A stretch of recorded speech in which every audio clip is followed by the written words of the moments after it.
BFM TV a obtenu un entretien exclusif avec Camille, nom d'emprunt, qui était avec Pierre Palmade dans sa maison de Célie-en-Brière, Seine-et-Marne, le jour où s'est produit le terrible accident qui a fait 3 victimes, une femme enceinte qui a perdu son bébé, son beau-frère qui conduisait le véhicule qui est entré en collision frontale avec celui de l'acteur, et son fils de 6 ans. L'individu présenté comme un témoin clé a été entendu ce week-end dans le cadre d'une autre enquête, pédocriminelle, faisant suite au signalement d'un homme assurant que l'humoriste lui aurait montré des images de pédopornographie.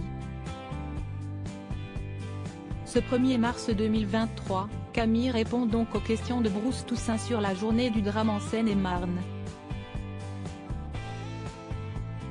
Il se trouvait en effet depuis la veille de l'accident dans sa demeure, actuellement mise en vente. Proche de l'acteur avec qui il partageait depuis 3 ans environ des soirées sous le signe du sexe et de la drogue, chemsex, il s'était rendu plusieurs fois par an dans cette grande demeure de banlieue.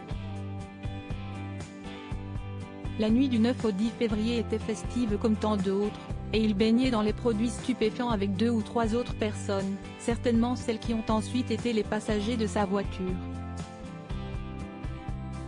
Devant les enquêteurs, l'acteur avait admis avoir pris de la drogue non-stop 3 jours avant les faits, sans dormir.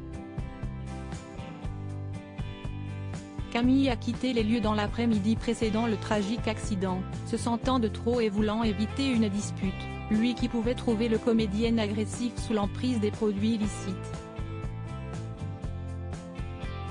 Une fois chez lui, il apprend la nouvelle du crash et tente de joindre Pierre Palmade, en vain. Il s'estime chanceux de ne pas avoir fait partie du convoi et a une pensée pour les victimes. Cependant, il ne culpabilise pas, ne se sentant pas responsable des faits. Une collision qui aurait pu avoir lieu plus tôt dans la journée puisque l'humoriste avait déjà pris la voiture, dans la matinée, il conduisait déjà défoncé. On l'était tous. On allait à la pharmacie, explique Camille. Quant au fait de l'empêcher de prendre le volant, il a cette phrase radicale, on était trop défoncé pour l'empêcher.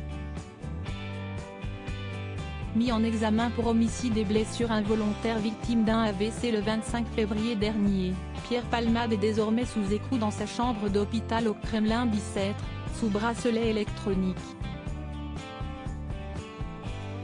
La Cour d'appel de Paris a confirmé la détention provisoire, nécessaire pour prévenir le renouvellement de l'infraction et préserver les investigations en cours, a indiqué à l'ARP une source proche du dossier.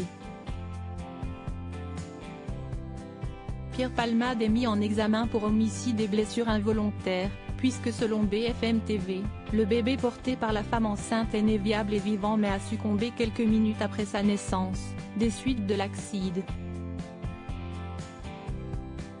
Par ailleurs, l'un des passagers de la voiture de Pierre Palmade a indiqué que l'utilisation de téléphone portable aurait influé sur sa conduite déjà sous l'emprise de stupéfiants. Enfin, la sœur de Pierre Palmade a été entendue par les enquêteurs ce week-end, faisant état de l'endettement de son frère et de sa déconnexion de sa réalité financière. Vivant sur ses droits d'auteur, il ne travaillait plus et vivait au-dessus de ses moyens.